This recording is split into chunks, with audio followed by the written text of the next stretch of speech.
এই আঙ্গুলটা কিন্তু খারাপ পাচ্ছে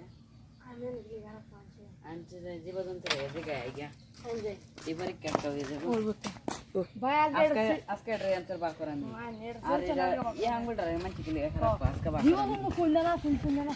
কইলা কি এই যে মস্ত না এটা না এই একটা কালা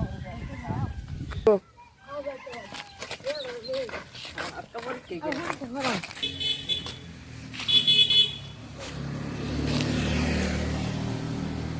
গো ও গুরু গুরু দেখো এ গুরু হ্যাঁ এ গুরু ডরা আমি পরীক্ষা করে গুরু ভাই গরু দিয়ে খারাপ করতে মাছ তো খারাপ হবে এই জায়গায় আবার ডরার ভালো না যেত না তো কাটতে দাও কাটতাম মাছ কোন সিধা আঙ্গুলে কি উঠে না বেয়া করে লাগবে দেখা করে লোক আরেক ভিডিওর মধ্যে দেখায়